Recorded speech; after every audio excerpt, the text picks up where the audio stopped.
दसऱ्याच्या दिवशी ठिकठिकाणी रावण दहन केले जाते। नवरात्रीचा शेवटचा दिवस म्हणजे विजयादशमी अर्थात दसरा। या दिवशी रावण दहनाची पूर्वापार परंपरा आहे। लोक मोठ्या संख्येने एकत्र येऊन हा उत्सव साजरा करतात। वाईटावर चांगुलपणाचा हा विजय आहे। यातून बोध घेता येईल अशी एक छानशी पुराणातील कथा मी या ठिकाणी आपल्याला सांगणार आहे। नमस्कार, मी रमेश। नेहमीप्रमाणेच आपल्या मनापासून स्वागत आहे। तर आजच्या विषयाकडे आपण वळूयात। आजचा प्रमुख विषय आहे दसरा आणि दसऱ्याच्या दिवशी करावयाचे रावण दहन। दसऱ्याच्या दिवशी श्री प्रभू रामचंद्राचा विजयोत्सव मोठ्या जल्लोषात साजरा केला जातो। रावण पुतळ्याचे दहन केले जाते।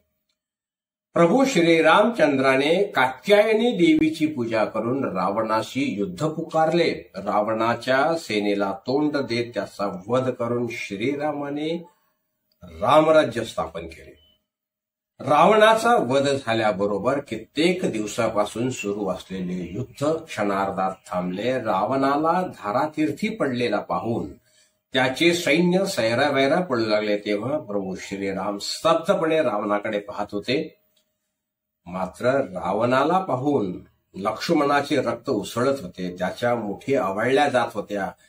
त्यावेळेस प्रभू श्रीरामचंद्र दोन्ही हात जोडून रावणाला वंदन करत होते। शत्रू समोर हात जोडलेले बघून लक्ष्मण श्रीरामांना म्हणाले, आपण हे काय करत आहात? रावणाने आपल्या सर्वांना किती त्रास दिला हे आपणास माहीत असूनही त्या दुष्ट व्यक्तीसमोर तुम्ही हात जोडताय? त्यावर श्रीरामचंद्र म्हणाले, लक्ष्मणा, मरणांती वैराणी अर्थात मृत्यू बरोबर वैरत्व संपते। रावणाला त्याच्या दुष्कृत्याची शिक्षा मिळाली आहे। तो अखेरचे श्वास घेत आहे। तो दुष्ट असला तरी तो एक विद्वान, वेदसंपन्न, शूर, बलवान राजकारणी होता। हे आपल्याला विसरता येणार नाही। त्या विद्वत्तेला हा नमस्कार आहे। मी तर म्हणतो, राग सोड आणि त्याच्याकडून काही कानमंत्र घेता येतो का तुला? श्रीरामांची आज्ञा शिरसाबंद्य मानून लक्ष्मण रावणाजवळ आला। हात जोडून म्हणाला, आपल्याशी आमचे शत्रुत्व असले तरी आपल्या विद्वत्तेसमोर आम्ही नतमस्तक आहोत। आपल्याकडून आयुष्यभरासाठी काही कानमंत्र मिळाला तर मी ते माझे भाग्य समजेल।